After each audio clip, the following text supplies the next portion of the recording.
When you changed everything with the Gap and you turned them into the Gap that we used to know, you got fired from the Gap. Fired with 1 day's notice. I couldn't figure out why. And that's after you took the company from 400 million to 15 billion. 15 billion, and we went from no earnings to, I guess, about $1 billion net, give or take. Had a rough year. And anyway, I don't know why, but most people, I find, don't look beyond the tip of their nose in terms of profit, earnings. And the irony is, the night before I was fired, I presented the new collection. All the goods for Gap. I think Old Navy might have been included, maybe. And I knew in my heart, I didn't say it, I knew the turnaround was there, that you feel the goods and you think of what you emotionally feel personally, but as a consumer. Then the next morning, Steve Jobs called me the night before. The night before you got fired? Yeah, the night before, because they didn't tell him as a board member that I was a friend. Yeah. So he called me as soon as they told him at 9 o'clock at night, because you have to tell all your directors. And he called and said, "You're getting fired tomorrow. Go call Don." I called him, went to see him. Did you tell him that Steve Jobs told you about it, or you just said you heard that I'm getting fired? I did tell him, sure, why not? I'm fired. I can say anything. Right. It's not a good story. Don and I, spoke from time to time. I am now friends with his 3 sons, who I work with 2 of them. And, it is what it is. Now, the next day at the press conference, I had no idea if I had a contract or not. So the analysts, whoever asked me, and I said, I really don't know. Yeah. And then someone said, he doesn't. And so then Don said, can I see you? And bless his heart, he said, I made a mistake. And, I left. They gave me, instead of the next day I stayed, who's counting till September 26th from May 4th. And there's a lot of stories here. But he said he made a mistake at firing me. Oh, he made a mistake firing you. And after how long after he? Well, he told me Tuesday morning before the board meeting. Wednesday we had a press conference with the investors, and it was Wednesday, probably about 11 o'clock. And at what point did Steve Jobs come to you and ask you to join the board of Apple? Steve, I wasn't that smart about it. He asked me for a year to join the board of Apple, 1999. And I kept saying, no, I don't want to be on the board of a public company. Hello. Anyway, he never gives up. He's a very seductive guy, and I loved him and admired him more than anyone. Anyway, he came to me after whatever try. He says, you join my board, and I will join the Gap board. Boom. Yes. Okay. Because I knew he's a disruptor. Yeah. He says what he thinks. And, boards are, usually skewed towards founders and bigger shareholders. And, I don't know what an independent director means anymore, because you could be the best friend, roommates, whatever. Right. But if you're related to the person, and even if you never talk to them, or you do business with them, you're not independent. Right. So he told me, and I told Don. Steve immediately put me to work. When he opened up the retail side of the business for Apple, how involved were you in that process? Well, what happened is his agenda was to do that. He didn't say it, but Steve was Steve. And so I joined the board, and quickly-ish, they designed a store prior. I went to see it, and I said, this is awful. There really was. And then we designed the store together from scratch, and it's still the same stores. And, because I always say a simple background and the right products, and timeless. So we did the first store together.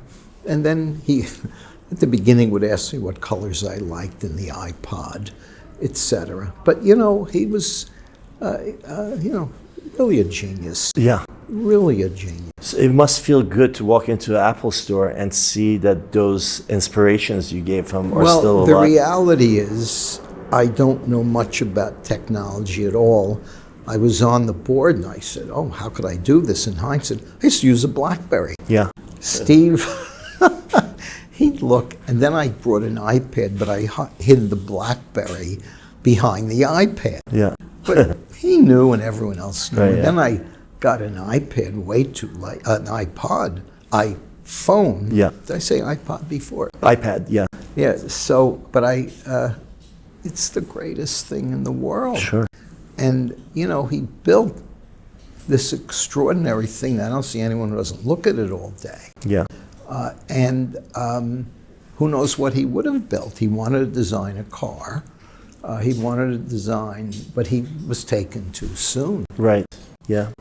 It's, when you see all of these other brands now, like, you left J. Crew when it was at the absolute peak. And I remember, I was in publishing then, and I remember seeing this article that J. Crew is the largest publisher in the world because you guys were printing like 90 million catalogs a year or something. I never saw that, and I don't know the statistics. Yeah. You went to 300 stores with J. Crew. I'm guessing the catalog business was bigger than the store business? No.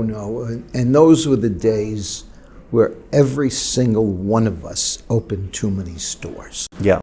And, at Gap, they were pretty close to each other. And we all made huge mistakes. On the stores, trees don't grow forever. Then we realized, we all saw it. The business gets tougher, the shopping malls, the important ones are still very important, but there's a lot of tertiary. Yeah. So, but we all opened too many stores. In fact, today, a company I know well, they're opening too many stores.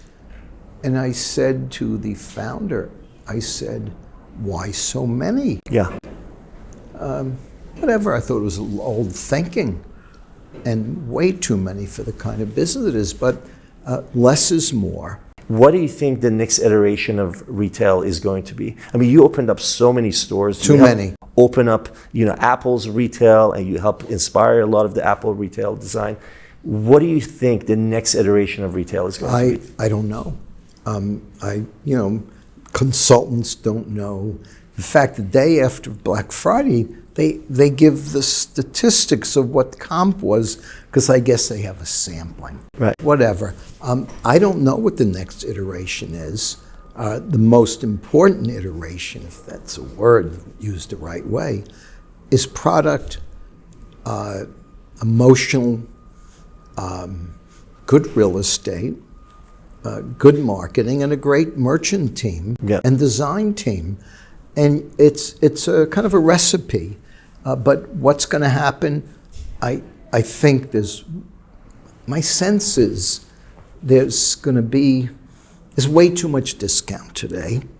But by that you mean fast fashion or? No, that's just that. TJ Maxx, I always say this about Carol Meyerowitz. I don't think she have a list. She's an old friend. Best department store in the world. Because, and I might be wrong here, and I might get people saying not true, but most brands that sell wholesale to department stores, usually I believe their biggest customer is not the department store. I think it's TJ Maxx. Wow.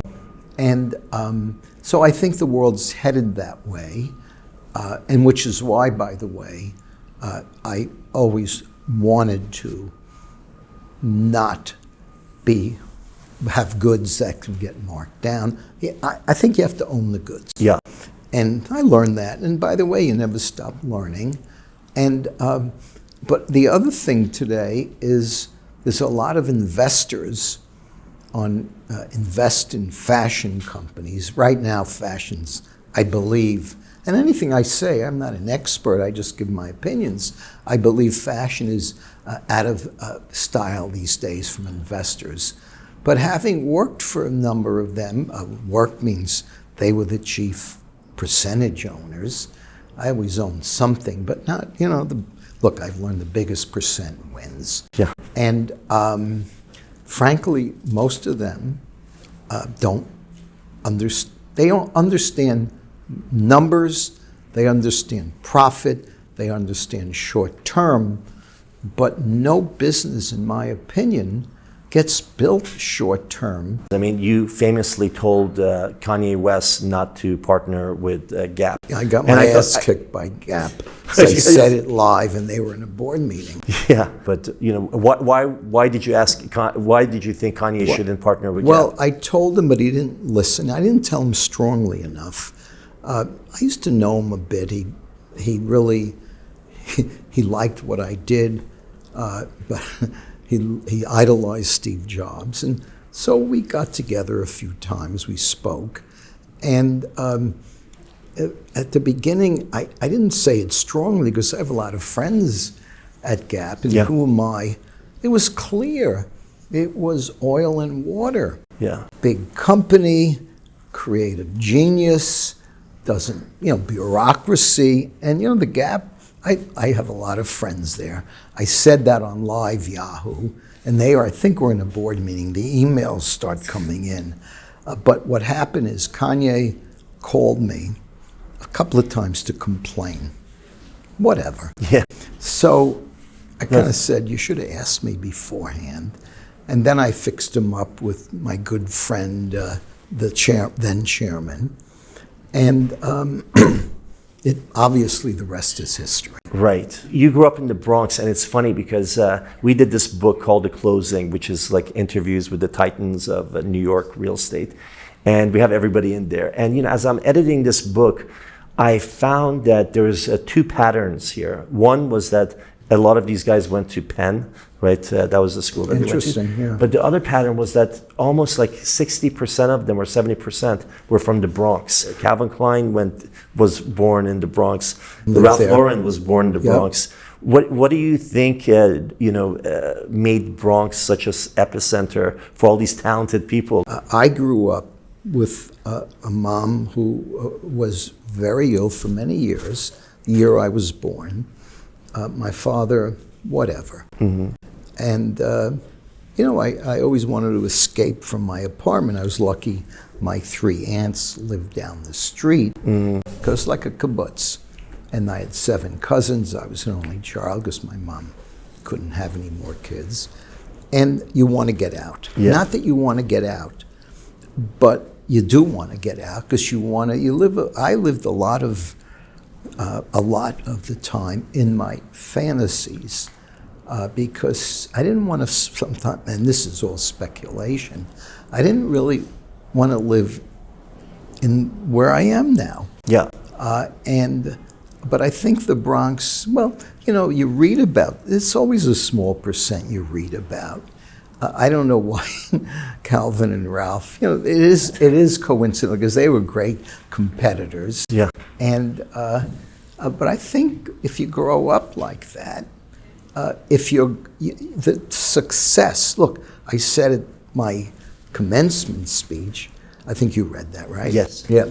So I said, in hindsight, I wouldn't have traded it, but I would have traded it for the 20 plus years I was there. But now it's a lot of years later.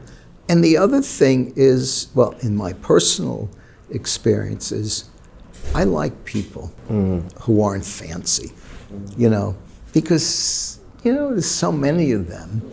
It's fine, they might be achievers, sometimes they might be lucky-ish, but, you're not the smartest guy in the room or the most down-to-earth, even if you have billions of dollars. Right. And, but that's what the world's like. You mentioned that you didn't really start to make money or money in the way that it affected your life until you were in your 40s. Right. It was early 40s. I went to the Gap, and I was very fortunate. And, I never did it to make the money. I did it to have what I considered an opportunity. Mm-hmm. Now, I don't know, people, they do those coins or whatever. The inventors of technology, terrific for them. Yeah, I did, but...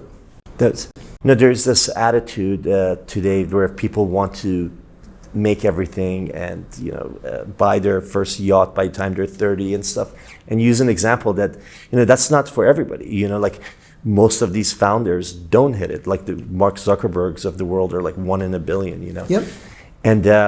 And there's this general attitude where everybody's like trying to get the highest amount they can get paid for immediately with their first job, where it's hard to explain that to people that you have to put in your time. They don't want to know that. Right. Sense. And, if you chase the money, I don't know Mark, I know Steve. I don't know, Steve never chased the money, but, wow. Yeah. Just do what you love to do and do it well and be creative in any job in the world. Creativity drives the movement from any job. You can be creative in a better way to do it. 50 years down the road, and somebody's describing Mickey Drexler. What's the ideal way for you to be described? I have one word I love. 2, mentor and mensch. Right. And that's the biggest compliment I can get, because I never forget who I am. Mm-hmm. And that's my values. That's it, mentor and mensch. And professionally, if somebody was to describe you, what's the ideal way for you to be described in the fashion industry? Well, in any industry, I think fashion, I'm not a fashionista. I'm a product person. Look, my mission always is to have someone come into our shops online and not be able to look bad when they leave. Yeah. And it's always timeless clothes for me. And I don't know why. I just have an imagination, I guess. And then I have a picture of what I want to do.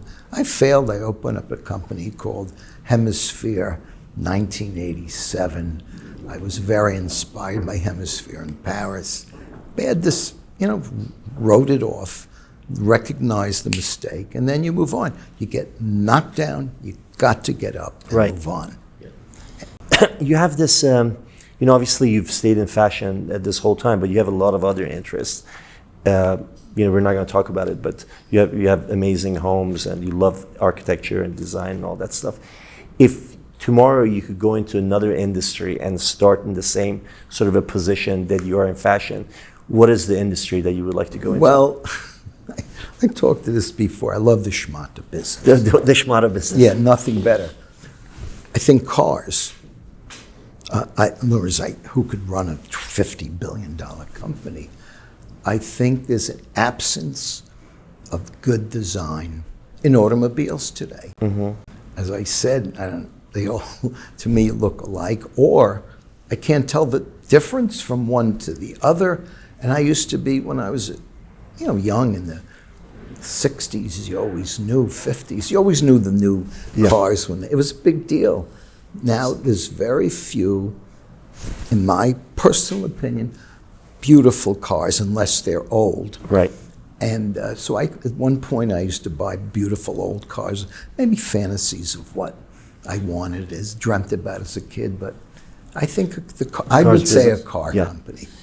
And you were also like you were at the era of where the CEOs started to become sort of celebrities, right? And for the fashion business, like if you ask people who's the CEO of certain big brands, unless it's Ralph Lauren or Calvin Klein or something, people won't be able to say that. But Mickey Drexler became sort of a brand, like you became in the fashion business, you became sort of a celebrity CEO where everybody was referencing you and pointing towards you. Do you think that helped your business in any way? First of all, not even for recruiting? No, I never think that way. I didn't, now I realize more, maybe because I'm the older guy on the team. If you think that way, then it's over. I mean, really, ego. I mean, I love doing interviews and teaching people and telling them the truth. But I think what drives something is the merchandise, the business, the image, the integrity, but it does start with merchandising, etc. Right. And, CEOs, some of them want to be celebrities and they make themselves.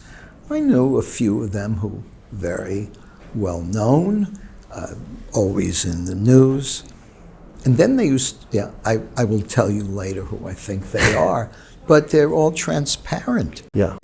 And, I don't I'm enjoying our schmooze and I love the real estate business, but I also want to get Alex Mill out there, and I've been told, but I will only do kind of funny-ish things. I don't take myself I never did that seriously. Mm-hmm. And I think most people who've worked with me, some of them don't like me, of course, there's always, but I was down to earth. I said what I thought, and that's what I've always been. But celebrity designers, and who says they're happier than whatever? Right. Yeah. But so, New York is the center of the world. I remember, being told that if you want to do anything, you go to New York to do it because everybody else is also there to do something. Frank Sinatra said. Sure. Is it possible to have a clothing brand or a fashion brand and be in Kansas City, no matter how great the product is it possible to make something like that work? It's a really good question. For me, having grown up here, having lived here, the geography's changing enormously. People are running to Austin. I used to go to Austin when I was on a board. I couldn't ever live there. I'm in New York. I lived in San Francisco for 18 years. I couldn't wait to get back. But I always favored, maybe it was a bias, New Yorkers when I interviewed or met them, San Francisco, wherever. Now, that might not be true anymore because people have changed, but I like the New York grit. I like the fact that there's a very big sense of humor here. I mean, I'm not that happy with what's going on in the city today or in the country, but I think New York is it. Now, if you run a fashion business, we did it in San Francisco, but we had all the creatives in Manhattan. Wow. And to me, that was mandatory. Yeah. Why? First of all, if you are curious, you walk around the streets and you see things. And, in the Midwest, well, some people have built great companies in the Midwest. But for me, it's what I like. It's perhaps a point of view. It's a style. But there's so many things you see here that, for me, you mentioned curiosity. I don't know anyone who runs a successful business. They're out there. Curiosity. Look at that. Look at this. I come in. That's what I think about. Yeah. I can't help it. My brain works like that. So you don't believe that no matter how great the product is, if you're in Kansas or one of these other places, it's just not likely. I would never say that because there are exceptions. There are some great. It won't help. It definitely won't help. We know that. Yeah, right? but you learn the grit. You learn the difficulty. I mean, you go on the subway. Oh my God, Yeah. So. I favor New York, but I favor speed, energy. They get it. Street smart, EQ. What's your thinking of fashion brands that thrive on putting their names on under clothing or under bags? I'll tell you what I think. We started to talk about this before. My opinion, keep it simple. Right. Be discreet. But, you know, look, some people like Ralph built an empire with the polo. Right. But he was first. Lacoste could have been with the alligator, but takes a vision. But the handbag business, which is, you know, theoretically, you know, the handbag's a small thing. You know the buckle, you know the shape. Every woman, I know what Hermes looks like, Sure. Which I love. I mean, to me, they're the pinnacle. But it's 60 to 70% now. But I think most of it is driven by the logos and the prices. There's a really great men's company. I'm stunned with the retails. It's not a logo business, but oh my God. Yeah. I would never spend that. You need a mortgage to buy, a jacket, and I know how much it all costs to make, but, you know, people, they aspire, and that's a very easy way, in my opinion, to get the status. Mickey, what is a trend that you think, that you started in the fashion business that you think you're going to be remembered for? You know, you ought to ask some people in there, because... Look, I'm sure you know the trends you started. Okay, well, I don't say I started. People tell me. And, you know, I always ran a little scared always, my whole career, afraid of failure, afraid of this, but I got knocked down. I got up a lot of times, which is, by the way, I think a trait that if you want to lead strongly, you don't give up, and unless you give up. Casual dressing, you know, no ties, because it all led from T-shirts to, we had 1,000,000 years ago, Wall Street was a Friday, casual clothes, chinos. We didn't, there was always someone, but when you put it together and become very cool, the Individuals of Style campaign at Gap was incredibly successful. You had all these cool, semi-known people wearing casual clothes, not just Gap, but other things. And when good marketing has an impact, there's action behind it. Right. You know. If you had unlimited resources and you could pick up 3 brands tomorrow. 3? Yeah, if you find 2, but okay, what are the 3 no, that two's a turnaround, right? Okay. Hanes T-shirts. Wow. Okay. Yeah, that Hanes, you know, they're owned by this, that, and the other thing. I don't know. Hanes T-shirts. Trying to think of brands I love. You know, there's, I think the Lacoste could be. Yeah. I never really thought of that one. And, I mean, this is out of left field. There's always brands that say, oh, I'd love that.